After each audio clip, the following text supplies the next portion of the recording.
back to another bonus featurette with UnGlum Tribe. I am Blackhawk, and this guy who's on the phone is... Anthony. Yes, and what we have for you today is another origin story. Last time we told you what the origin was on April Fool's Day. Today we do another day. That day is New Year's Day. So, the beginnings of New Year's Day actually started about 4,000 years ago in ancient Babylon. The Babylonians, at the first new moon of the vernal equinox day in March, which has an equal amount of sunlight and darkness, the festival herald. What does it say?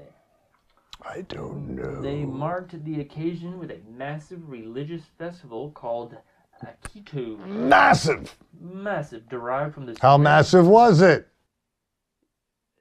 Very massive? Question mark, question mark.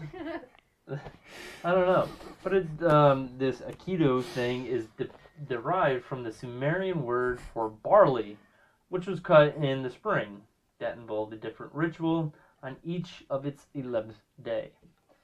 In addition to the new year, Atiku celebrated the mythical victory of the Babylonian sky god Marduk, kind of like Marmaduke, over the evil sea goddess of Tiamat, and served as an important political... Tiamat. And it served an important political purpose because during this time the new king was crowned, or the current ruler's divine mandate was symbolically celebrated. So that is the origin as far as we know. And the Sumerians were the first ones to put anything that they did in writing. New Year's was probably celebrated before them, but as far as we know, that's where the origin of it. Did you know, however, that in order to realign the Roman calendar with the sun, Julius Caesar had to add 90 extra days to the year 46 BC when he introduced the new Julian calendar. The Julian calendar is also very, very similar to the Gregorian calendar that we use today. Now, this does not include the Chinese New Year. Of course, they celebrate it on a different day. And a Julian calendar has absolutely nothing to do with julienne fries or vegetables. No. Just, I think you mean Julienne. Julian. Anyhow, but throughout antiquity, civilizations around the world developed increasingly sophisticated celebrations. How increasingly sophisticated were they? Typically, they pinned the first day of the year to an agricultural or astronomical event. The new moon, the blue moon. The new moon. The blue moon. The blue moon. Of Kentucky. Keep on shining. Blue moon, blue moon, blue moon. Yes. In agricultural times, it's time to harvest the broccoli. So let's make that the new year. It's time to harvest the chickens. Let's make that new year. Anyhow, in Egypt, for instance, the year began on the annual flooding of the Nile River, which coincided with the rising of the star Sirius, which is why we have radios nowadays, thanks to the Egyptians and the Egyptian god. Because it's Sirius, okay? We need our radio. He's holding it back. I'm holding the Harry Potter jokes back. See, I haven't seen Harry Potter, so I have no clue. However, the first day of the Chinese New Year occurred on the second new moon after the winter solstice. The winter solstice is, of course, like the spring solstice, where it's the same amount of day and same amount of night. Coming out of the summer, or coming out of the winter, the Chinese are like, yay, we can start planting seeds. I could extrapolate on that exponentially. However, it's the second new moon. So the second time the sky is completely dark without any moons. So extrapolate. No, to extrapolate upon the solstice and the equinox, we don't have enough for that right now. However, I can go on. Oh no, Perhaps a different episode. I will do that. You will teach me in the ways of the solstice and I can help to edify your education. Yeah. Or edify your curiosity by educating you. But what I can go into is a continuance of what our original topic was, which January 1st becoming New Year's Day. Mm-hmm. And the early Romans calendar, it consisted of 10 months and 304 days. And with each new year beginning at the vernal equinox, according to tradition, and it was created by Romulus, the founder of Rome, and in the 8th century... Remus. Not Remus, not his brother. No, and not Remus from Harry Potter. Remus and Romulus. And Sirius. No Romulus, just Remus and Sirius. Anyway. Kind of like those dudes from Star Trek. No, they were known as Romulans, weren't they? Yeah, but they were... Yeah. Okay. Anyway, topic at hand. Touche, le pussycat. Anyway, Romulus, the founder of Rome, in the 8th century BC, he created this new calendar, and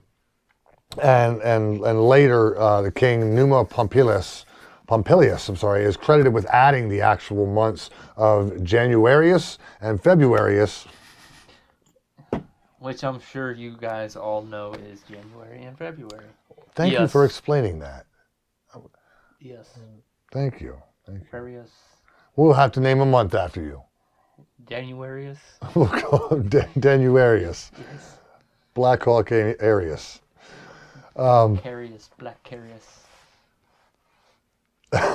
Over the centuries, this calendar fell out of sync with the sun.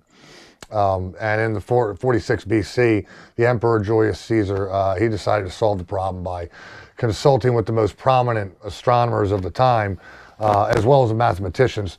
And he introduced the Julian calendar, as Dan had mentioned, which closely resembles the more modern Gregorian calendar around the world that we use today.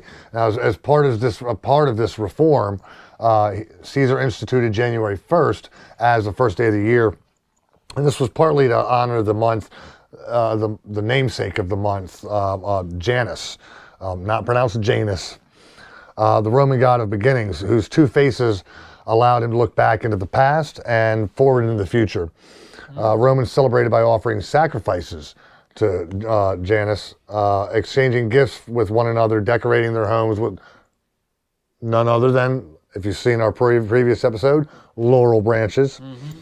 Laurel leaves. Yes, laurel leaves. Could you say that if they lay on them, they'd be laurel lies? God, I want to shoot myself after that. I can help you out with that. They decorate and adorn their homes with laurel branches, and they'd attend these raucous parties. You know, in medieval Europe, Christian leaders temporarily replaced January 1st as the first of the years with days carrying more religious significance, such as December 21st, the anniversary of Jesus' birth, and March 21st, which is the feast of the Annunciation.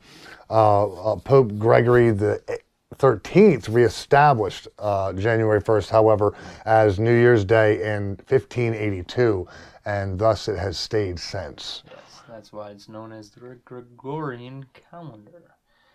And we could go into this whole diatribe of how people celebrate January or the New Year's. Most of us know that we celebrate it with big parties, fun times, and of course fireworks. Loved ones. And loved ones. And of course fireworks. Lots and lots of fireworks. Explosives. Now, if you're down here in the South, you can go buy your firework dealer and get some for yourself. Make it sound so nefarious. It is nefarious. Well, you know. Hey man, you got any black cats? What you got on my bottle rocket, homie? About $15. $15, Buster. But, you know, for you guys who are up north and out west, you know that fireworks is illegal to buy personally, so we like to watch them on television or go out to see them being fired off by the city. Of course, fireworks came from ancient China, where they found that if they mixed, was it charcoal, something and something, they got gunpowder. I'm pretty sure that you guys can comment to me exactly what that recipe is. That's really We don't need that. Probably the last thing you want in our hands is explosives. exclusive information. Or actually, you know, who knows? The first thing you want in our hands may be explosives. I don't know. Comment. Give us ideas. Yes. But also feel free to like. Comment. I said comment. Oh, share. Yes, share. Double share. Double comment. Double like. Can't double like, can you? You can double share. You can double comment. Yep. And be sure to subscribe. Yes. You're only allowed to do that once also. But we appreciate it Yes. every time you do. Yes. And to give a quick shout out to one of our buddies, be sure to go check out one of our sister brother channels. No Adventure. No Adventure. Yes. Yes. I had mentioned Tim Matthews before. He was the one that gave us the idea for using the Chinese translations, but he has his own channel called No Adventure, where he rides around on his. It's more like a moto vlog, but it has some great content. I think you guys need to take a look at it and share, subscribe, and comment on his channel as well. So. And until next time, stay on glum, chums.